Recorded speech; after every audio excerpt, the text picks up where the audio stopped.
Tim forensik Polda Metro Jaya memastikan tidak ada bekas luka akibat benda tumpul maupun benda tajam pada jasad Sutrimo.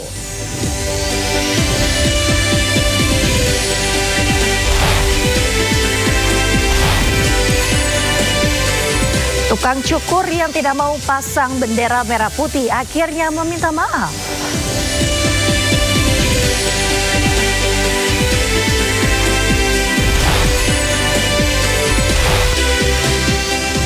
Kelompok Houthi menyerang kapal MV Tihama saat bersandar di pelabuhan Bab El Mandab, Yaman. 3 WNI diduga menjadi korban.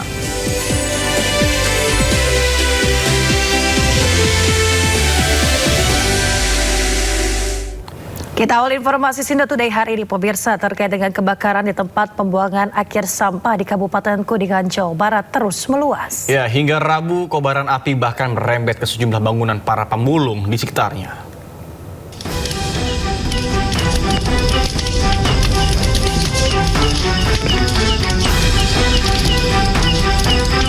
Hingga Rabu malam, kebakaran di tempat pembuangan akhir sampah Desa Ciniru, Kecamatan Jalaksana, Kabupaten Kuningan, Jawa Barat kian membesar. Kobaran api membesar dan merembet ke area yang lebih luas. Hembusan angin kencang juga membuat kebakaran mulai mendekat ke permukiman warga terdekat. Bahkan si jago merah mulai membakar gubuk para pemulung yang berada di dekat lokasi. Selain sumber air jauh dari lokasi kebakaran, medan terjal dan juga berbahaya menyulitkan proses penanganan. Kesulitannya karena medannya terlalu besar, terlalu luas gitu. Jadi kita jangkauannya agak sulit. Terbatas, terus itunya pun apinya pun cukup besar. Jadi kita butuh waktu lama untuk benar-benar mendinginkan kebakarannya gitu. Karena kan materialnya sampah udah terbakar gitu. Kadang atasnya padam, bawahnya itu masih panas ya. Tambah ini cuaca kan anginnya cukup deras. Selain petugas gabungan dan relawan yang terus berjibaku memadamkan api, tim medis berikut perlengkapannya juga disiagakan untuk menanggulangi penanganan medis. Dari Kuningan, Jawa Barat, Mahardika, iNews melaporkan. Pemirsa, 35 korban berhasil dievakuasi ke Pelabuhan Padang Bay, Bali. Ya, seluruh korban masih mendapatkan perawatan medis dan juga pendataan dari pihak pelabuhan. Pasca terbakarnya KMP Putri Yasmin di perairan Lombok, proses evakuasi korban terus berlangsung. Sebanyak 35 penumpang berhasil dievakuasi ke Pelabuhan Padang Bay dan seluruhnya dalam kondisi selamat. Tangis haru menyambut kedatangan korban yang ditunggu oleh pihak keluarga. Seluruh penumpang langsung dievakuasi ke kantor ASDP untuk mendapatkan pertolongan. Adapun korban mengaku bersyukur bisa selamat. Seluruh penumpang masih berusaha memberikan kabar ke sanak keluarga lewat telepon petugas karena alat komunikasi dan barang-barang masih tertinggal di kapal. Evakuasi penumpang yang di Padang Bay dengan jumlah 35 penumpang. Tiba-tiba ada asap, terus apinya besar. Ibu lihat asap itu di bagian mana, Bu? Di belakang atau di mana? Iya, di belakang. Pemirsa, kapal motor penumpang Putri Yasmin terbakar di perairan Lombok, Nusa Tenggara Barat. Ya, sebanyak 116 penumpang telah dievakuasi. Kapal motor penumpang Putri Yasmin terbakar di perairan Lombok, Nusa Tenggara Barat. KMP Putri Yasmin yang melayani rute Padang Bay Lembar dilaporkan terbakar di perairan Lombok. Kapal terbakar sekitar pukul 5 pagi waktu Indonesia Tengah. Saat kejadian, ketinggian ombak mencapai 2 meter. Informasi awal menyebutkan evakuasi dilakukan oleh kapal Portling 2 yang melintas di sekitar lokasi. Sejumlah penumpang yang terombang-ambing di tengah laut berhasil dievakuasi oleh tim SAR. Penyelamatan penumpang KMP Putri Yasmin terus dilakukan. Langsung masuk. Saat ini proses evakuasi penumpang Putri Yasmin itu 33 orang dievakuasi oleh KMP Portling 2 menuju ke Pelabuhan Padang Bay. Posisi saat ini KMP Portling 2 di perairan Nusa Penida kurang lebih 45 menit nyandar di Pelabuhan Padang Bay. Itu pergerakan, Pak, sementara kalau dari SAR? Baik, dari Basarnas pergerakan KN SAR Arjuna bergerak dari Pelabuhan Padang Bay menuju ke lokasi KMP Putri Yasmin, dan satu buah RIB dari Nusa Penida juga bergerak menuju ke lokasi Putri Yasmin.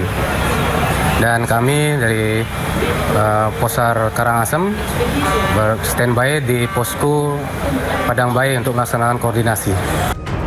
116 penumpang yang telah dievakuasi, 1 diantaranya meninggal dunia.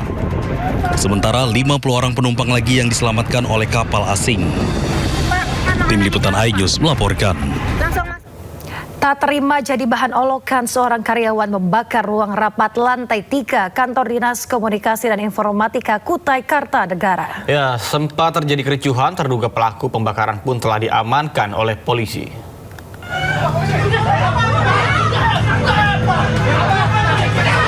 Kericuhan terjadi di kantor Dinas Komunikasi dan Informatika Kutai Kartanegara. Seorang karyawan yang bekerja sebagai operator diduga nekat membakar ruang rapat lantai 3 kantor Dinas Komunikasi dan Informatika Kutai Kartanegara akibat sakit hati. Pemeriksaan awal polisi, korban tak terima kerap dijadikan bahan ejekan dari foto yang diubah menjadi stiker WhatsApp. Dalam olah TKP, polisi mengamankan sejumlah barang bukti, di antaranya 3 kamera CCTV, material terbakar, 1 galon berkapasitas 19 liter, serta 1 botol yang masih berisi Pertalite.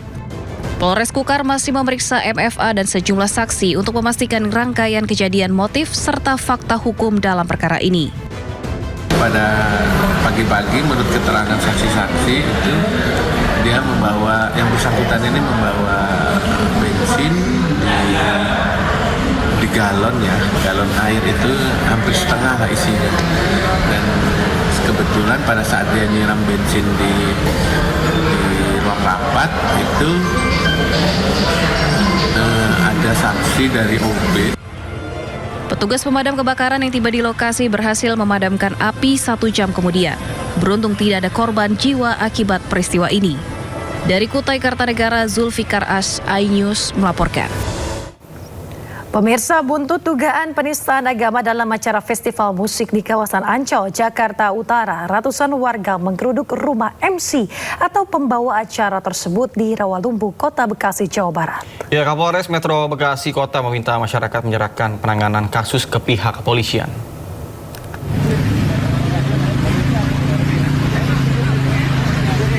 Ratusan warga dari berbagai daerah menggeruduk rumah yang diduga dihuni oleh MC festival musik yang terlibat dalam challenge hafalan Ad-Duha di Rawalumbu, Kota Bekasi pada Selasa malam. Masa yang emosi bahkan masuk ke dalam rumah untuk mencari keberadaan terduga pelaku. Namun MC tersebut tidak ditemukan. Pihak kepolisian Polsek Rawalumbu dan Polres Metro Bekasi Kota sempat mendatangi lokasi. Menurut Kapolres Metro Bekasi Kota, Kombes Pol Putu Kolis Aryana, pemilik rumah diketahui sudah pindah domisili sejak 3 bulan terakhir. Juga menyampaikan kepada masyarakat agar menyerahkan penanganan ini kepada pihak kepolisian. Kita sudah melakukan upaya-upaya penyelidikan, baik itu Polres Metro Jakarta Utara, Polda Metro Jaya, dan Barreskrim Polri. Nanti tentunya update-nya akan disampaikan. Sementara dugaan penistaan agama masih dalam penyidikan Polda Metro Jaya, Polres Jakarta Utara, dan Barreskrim Polri. Sebelumnya, video dugaan penistaan agama terjadi dalam acara festival musik di kawasan Ancol, Jakarta Utara, dan viral di media sosial. Salah satu stand produk minuman keras diduga menantang pengunjung menghafal surat Ad-Duha dengan hadiah 1 botol minuman beralkohol. Dari Bekasi, Jawa Barat, Rahmat Hidayat, iNews melaporkan. Pemirsa, 2 terduga pelaku penistaan agama dibawa ke Polda Metro Jaya untuk diperiksa terkait dugaan penistaan agama dalam sebuah konser musik di kawasan Ancol, Jakarta Utara.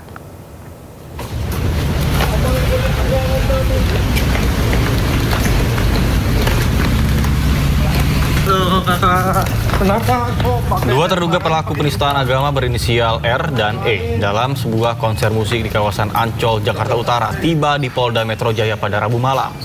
Keduanya dikawal pihak polisian dan tampak tertunduk ketika melihat adanya awak media. Saat dimintai keterangan oleh awak media, keduanya memilih bungkam dan terus berjalan memasuki gedung Direskrimum Polda Metro Jaya. Saat ini pihak polisian masih mendalami adanya unsur pidana dalam kasus penistaan agama tersebut.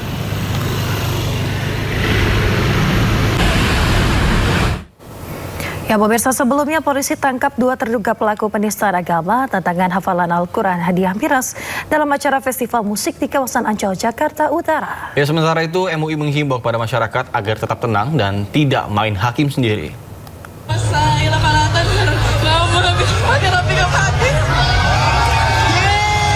Pasca heboh dugaan penistaan agama dalam acara festival musik di kawasan Ancol, Jakarta Utara pada Minggu, polisi telah mengamankan 2 orang terduga pelaku penistaan agama. Selain itu, hingga kini polisi masih terus melakukan pemeriksaan secara maraton terhadap sejumlah saksi.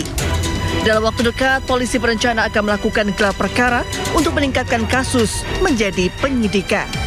Kedua terduga pelaku terancam dengan pasal 300 atau 301 dengan ancaman kurungan maksimal 5 tahun penjara. Untuk terduga pelaku penistaan saat ini sudah diamankan di Polres Metro Jakarta Utara. Seorang perempuan berinisial R dan laki-laki berinisial E. Direncanakan kalau tidak nanti malam besok akan dilakukan peningkatan menjadi proses sidik. Didampingi Wali Kota Jakarta Utara, pihak MUI juga telah melaporkan adanya kasus penistaan agama ke Polres Metro Jakarta Utara dan meminta polisi dapat menindak dengan cepat dan transparan. Sementara meski menyayangkan kejadian tersebut, Ketua Majelis Ulama Indonesia MUI Jakarta Utara meminta masyarakat tetap tenang dan tidak main hakim sendiri. Kami menghimbau seluruh umat Islam dan masyarakat Jakarta Utara untuk tetap tenang, tidak melakukan tindakan anarkis, tidak melakukan perusakan, dan tidak main hakim sendiri. Kita sama-sama jaga kenyamanan, keamanan, dan kondusivitas Jakarta Utara. Sebelumnya, seorang perempuan yang merupakan penonton konser memberikan tantangan ke penonton lainnya untuk membacakan surat Ad-Duha, salah satu ayat suci Al-Quran, dengan hadiah diduga minuman keras. Dari Jakarta, Sofian Firdaus, iNews melaporkan. Pemirsa, Gubernur Jakarta Prabowo Anung perintahkan jajarannya untuk memeriksa dan membawa kasus tantangan hafalan Al-Quran berhadiah miras di Ancol, Jakarta Utara karena hukum. Tantangan hafalan Al-Quran berhadiah minuman keras yang digelar di kawasan Ancol, Jakarta Utara memicu reaksi keras dari Pemprov DKI Jakarta. Gubernur Jakarta Pramono Anung menegaskan tidak akan memberikan toleransi kepada siapapun yang bermain-main dengan isu agama, terlebih di wilayah fasilitas milik Pemprov DKI Jakarta. Guna memberikan efek jera, Pramono telah memerintahkan asisten Kesra untuk segera memproses dan juga mengambil tindakan hukum terhadap penyelenggara acara. Dirinya menegaskan tidak akan memberikan toleransi terhadap pihak yang memainkan isu agama yang bisa mengganggu kedamaian di Jakarta. Saya kemarin sudah membuat statement yang menurut saya sebagian teman-teman sudah mengetahui itu. Tetapi yang paling penting adalah satu, ini nggak boleh terjadi lagi. Siapapun yang mengadakan acara, apalagi di tempat yang difasilitasi oleh atau tempat pemerintah DKI Jakarta, misalnya Ancol. Walaupun saya tahu pasti Ancol nggak tahu sama sekali dengan peristiwa ini, tetapi apapun kan ini terjadi di Ancol. Sehingga dengan demikian tadi saya sudah langsung kemarin kepada Pak Asisten Kesejahteraan Rakyat untuk ini diproses, diambil tindakan hukum. Kita nggak ada kata maaf untuk orang yang Jakarta yang sudah tenang, sejuk, aman, nyaman, orang bermain-main dengan agama yang menurut saya sangat sensitif sekali. Demikian, terima kasih. Wassalamualaikum. Kita beralih ke informasi lain. Pemirsa, ekshumasi makam Sutrimo, orang dekat ex Jampitsus Febri Adriansyah, akhirnya digelar pada Rabu pagi. Ya, sebanyak 180 personel Polresta Banyumas diterjunkan untuk mengamankan ekshumasi, menjadi proses penting untuk mengetahui penyebab kematian dari Sutrimo.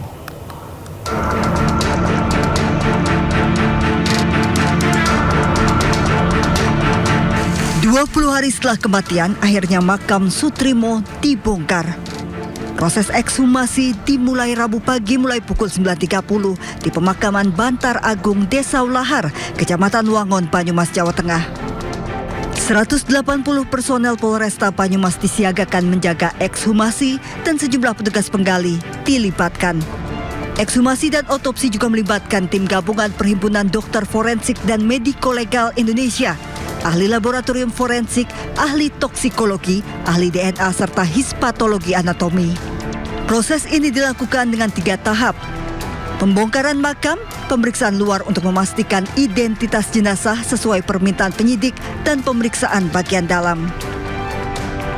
Jadi pada saat ini kami sampaikan keluarga almarhum sudah memberikan izin, memberikan restu secara resmi untuk dilakukan ekshumasi pemeriksaan jenazah untuk mengetahui riwayat medis maupun apa yang akan kita harapkan di dalam penemuan ini oleh tim gabungan dokter forensik.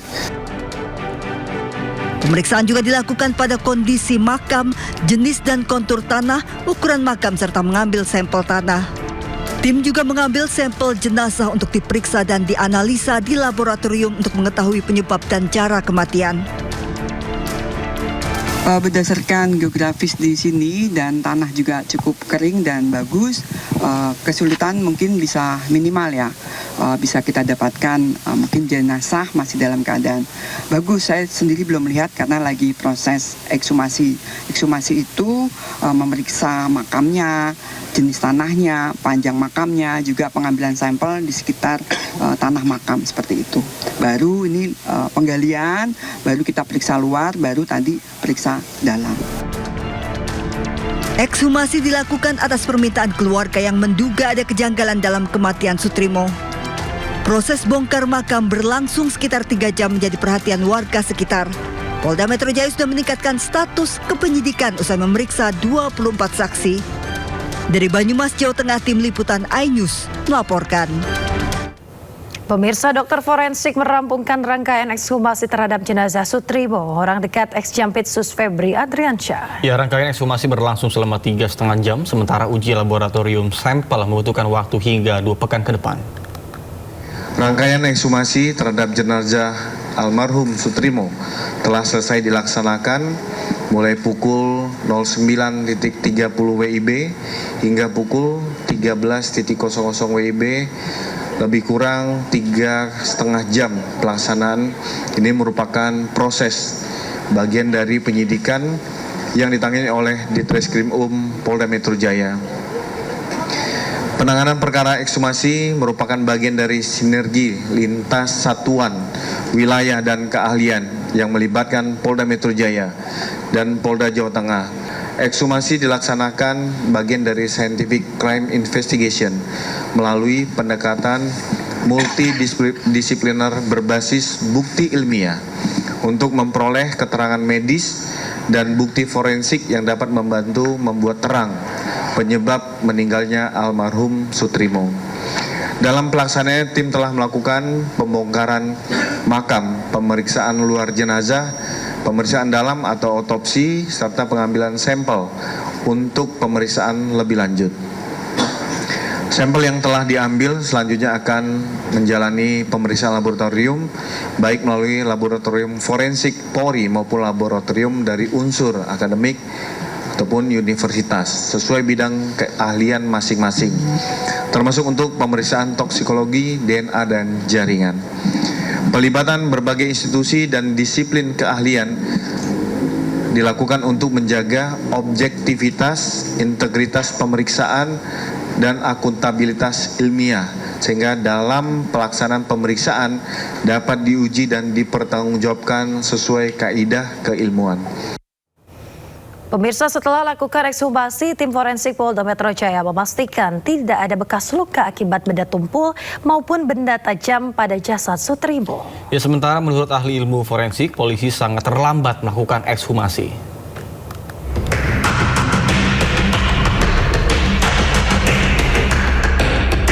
Setelah 20 hari dimakamkan, penyidik Polda Metro Jaya akhirnya membongkar makam Sutrimo.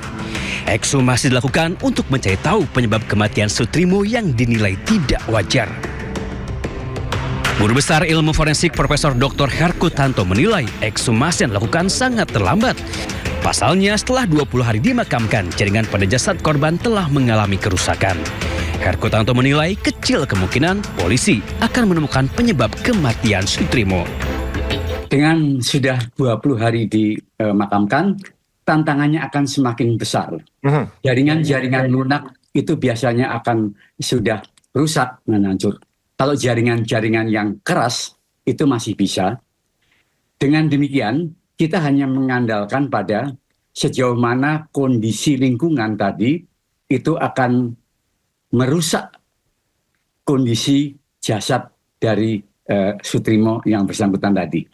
Jadi makin lama peluangnya semakin kecil. Sebelumnya, tim penyidik Polda Metro Jaya membongkar makam Sutrimo di pemakaman Bantar Agung, Desa Walahar, Kecamatan Wangon, Banyumas, Jawa Tengah. Proses ekshumasi berlangsung hampir 4 jam. Tim forensik memastikan tidak menemukan bekas luka akibat benda tumpul maupun benda tajam pada jasad korban. Dari hasil pemeriksaan dalam, pemeriksaan luar dan pemeriksaan dalam, secara visual kami tidak mendapatkan tanda-tanda luka yang dimana diakibatkan oleh karena kekerasan tumpul maupun kekerasan tajam. Kamis 23 Juli, orang dekat ex-Jampitsus Febri Adriansyah ditemukan pingsan di depan klinik Morden. 4 pria misterius membawanya ke Rumah Sakit Muhammadiyah Taman Puring.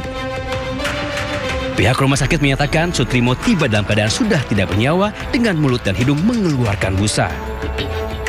Di tengah proses hukum yang telah menjerat Febri Adriansyah, kematian Sutrimo pun menyedot perhatian publik.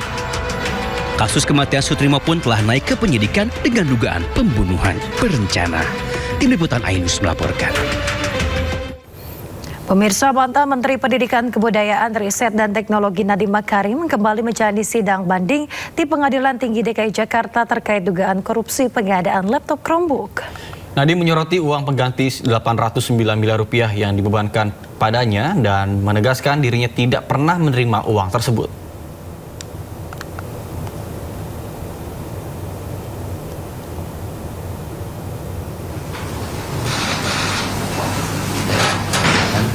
Dalam sidang banding ini, pihak Nadiem menghadirkan 2 saksi dari pihak Goto, yakni Andre Sulistyo dan juga Adesti, untuk kembali membuka fakta-fakta yang menurutnya belum dipertimbangkan dalam putusan pengadilan negeri.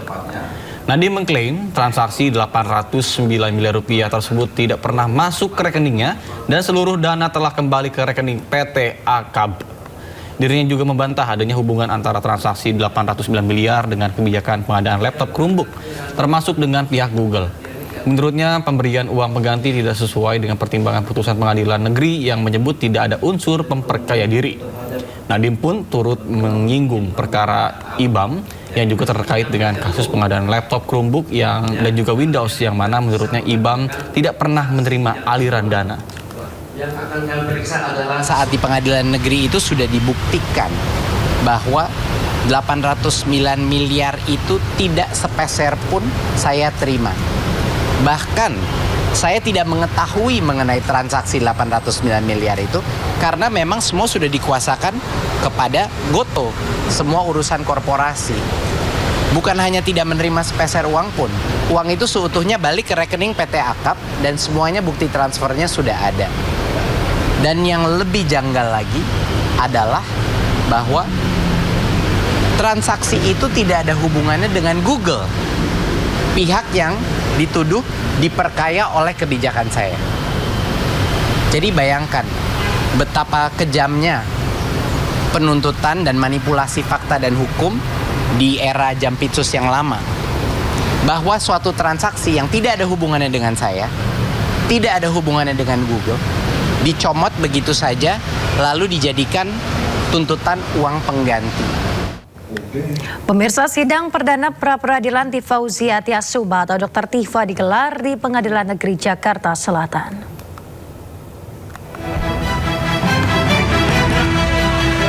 Sidang pra-peradilan yang diajukan oleh Tifauzia Tiasuma atau Dr. Tifa digelar hari ini di ruang sidang utama Pengadilan Negeri Jakarta Selatan. Agenda sidang hari ini adalah pemanggilan kedua pihak. Dr. Tifa menyebut pra-peradilan untuk menguji sah atau tidaknya penghentian penuntutan terhadap dirinya dalam kasus ijazah Presiden ke-7 Joko Widodo. Juga ingin luruskan bahwa masyarakat Indonesia itu supaya tahu ya bahwa saya memperjuangkan keadilan termasuk utamanya kebenaran terkait dengan polemik ijazah ini sudah dari sejak tahun 2022. Bukan baru kemarin, sudah 4 tahun. Dan hasil dari penelitian saya sudah saya bukukan, sudah saya publikasikan, sudah saya seminar-seminarkan. Jadi pekerjaan saya sebagai peneliti di sini sudah selesai. Lalu, untuk itu maka saya harus mendharma baktikan ilmu saya itu urusan-urusan yang jauh lebih penting untuk saat ini. Urgent. Ya, tetapi persidangan ini tetap saya hadapi. Sebagaimana diketahui pertanggal 23 Juli 2026 lalu, Dr. Tifa tidak lagi menjadi terdakwa karena perkaranya sudah dinyatakan batal demi hukum oleh Hakim PN Jakarta Timur melalui putusan sela. Bahkan berkasnya pun sudah dikembalikan ke kejaksaan. Namun demikian, 3 hari kemudian kejaksaan membuat dakwaan baru. Sidang pembacaan dakwaan baru rencananya akan digelar besok.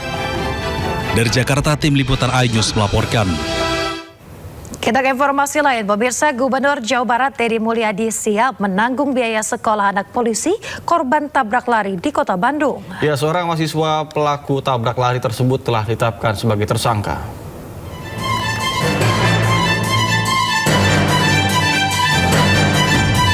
Gubernur Jawa Barat Deddy Mulyadi mendatangi rumah duka anggota polisi Polrestabes Bandung yang menjadi korban tabrak lari di kawasan Batu Nunggal, Bandung. Deddy Mulyadi mengimbau agar seluruh aparat yang bertugas harus selalu waspada dan siaga. Deddy Mulyadi pun akan membiayai sekolah anak-anak almarhum hingga lulus. Meninggal ditabrak oleh orang dalam keadaan menjalankan tugas patroli malam. Ini adalah supporting saya untuk mereka yang menjalankan tugas dan mengalami musibah saat menjalankan tugas. Ya, selanjutnya pada seluruh aparat semuanya harus waspada, siaga. Juga kalau mengendarai kendaraan bermotor sudah nggak boleh sendiri. Nanti anak-anaknya biar saya yang ngurus sekolahnya, biar menjadi anak saya lah, saya biar nambah koleksi anak-anak didik saya yang bersekolah dari ayah-ayah yang meninggal karena menjalankan tugas atau karena faktor-faktor lain. Saat ini, Polrestabes Bandung telah menetapkan tersangka seorang mahasiswa berinisial A karena telah menyebabkan Aibtu Asep meninggal dunia. Dari Bandung, Jawa Barat, Ervan David, iNews melaporkan.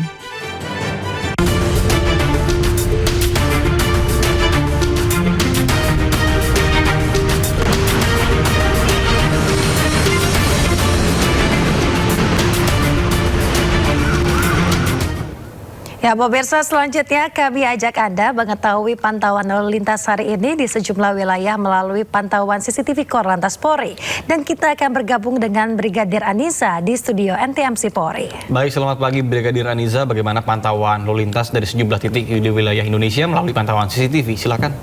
Juga Yasmin serta selamat pagi pemirsa, saya Brigadir Anissa akan menginformasikan kondisi arus lalu lintas terkini dari pantauan CCTV Korlantas Polri. Untuk itu langsung saja kita menuju ke CCTV yang pertama, yakni di kawasan JPO Taman Anggrek, Jakarta Barat. Bisa kita saksikan bersama di layar kaca Anda situasi arus lalu lintas pada pagi hari ini dari arah Selipi yang akan mengarah ke Grogol melalui jalur arteri. Situasi arus lalu lintasnya terpantau masih dalam keadaan kondusif lancar, belum terjadi adanya peningkatan volume kendaraan pada pagi hari ini. Begitupun untuk arus lalu lintas di tol dalam kota, arah Jakarta yang akan mengarah ke tol Airport Jalan Prof. Sudiatmo. Kami himbau bagi para pengendara untuk selalu berhati-hati dan menjaga jarak aman kendaraan Anda dengan kendaraan lainnya. Dari kawasan Jakarta Barat kita bergeser ke kawasan Jakarta Selatan, tepatnya di kawasan JPU Menara Jam Sostek. Arus lalu lintas dari arah Pancoran yang akan mengarah ke Semanggi. Begitupun untuk arah sebaliknya, untuk pagi hari ini juga terpantau sudah ada peningkatan, namun kondisinya masih terpantau relatif lancar. Kami himbau bagi para pengendara untuk selalu berhati-hati serta antisipasi karena banyaknya kendaraan yang keluar masuk di sepanjang jalan ini, mengingat di kawasan ini merupakan kawasan perkantoran. Dan arus lalu lintas di tol dalam kota juga pada pagi hari ini masih terpantau relatif lancar di kedua arahnya. Dari kawasan DKI Jakarta kita beralih ke kawasan Bali, tepatnya di kawasan Simpang 4 Sudirman. Arus lalu lintas dari Kampus Unut atau Jalan Sudirman yang akan mengarah ke Jalan Tiara Dewata terpantau lalu lintasnya dalam keadaan relatif lancar. Ketersendatan pada pagi hari ini terjadi hanya menjelang traffic light saja, namun selepasnya kendaraan dapat melaju dengan kecepatan normal. Begitupun untuk arus lalu lintas dari Jalan Nitim Mandala Renon yang akan mengarah ke Jalan Dewi Sartika, lalu lintasnya juga terpantau relatif lancar, ketersendatan menjelang traffic light saja. Kami ucapkan terima kasih bagi para pengendara yang telah berhenti tepat di belakang garis stop untuk menunggu antrian, dan juga kami himbau bagi para pengendara untuk selalu mengutamakan para pejalan kaki yang akan menyeberang di kawasan ini. Dan untuk yang terakhir, kita akan menuju ke kawasan Malang, tepatnya di kawasan Tanjakan Pasar Lawang. Arus lalu lintas dari arah Surabaya yang akan mengarah ke Malang. Situasi arus lalu lintas terpantau lancar, namun antisipasi karena banyaknya kendaraan angkutan umum yang berhenti di median jalan yang menjadi salah satu faktor ketersendatan yang perlu diantisipasi. Namun dari arah sebaliknya, kondisi lalu lintasnya juga masih terpantau relatif lancar. Kami himbau bagi para pengendara untuk tetap berhati-hati dikarenakan jalur yang mengarah ke Surabaya terdapat banyaknya aktivitas masyarakat karena adanya pasar. Dan juga kami informasikan berdasarkan dari data RSMS Korlantas Polri yang kecelakaan lalu lintas di seluruh Indonesia dalam kurun waktu 1 kali 24 jam terjadi sebanyak 225 kasus laka lantas dengan rincian 19 meninggal dunia, 16 luka berat dan juga 142 luka ringan. Dari data tersebut 65% terjadi dikarenakan kecerobohan pengemudi. Untuk itu kami selalu menghimbau untuk selalu tertib berlalu lintas dan juga memperhatikan rambu-rambu lalu lintas yang terpasang di sepanjang jalan. Dan juga kami informasikan harap selalu berhati-hati dalam berkendara dan hubungi call center Polri yakni di nomor 110 untuk merespon cepat jika terjadi kedaruratan lalu lintas, kecelakaan ataupun tindak pidana di jalan. Call center Polri 110 ini dapat dihubungi dari nomor ponsel maupun nomor telepon rumah secara gratis dan terhubung 24 jam. Sebagai Polantas Karib, kami siap melayani, melindungi serta bertugas dengan presisi. Itulah informasi pada pagi hari ini dan salam presisi. Silakan kembali ke rekan di studio. Ya, terima kasih Brigadir Aniza atas laporannya. Selamat bertugas kembali dan salam presisi.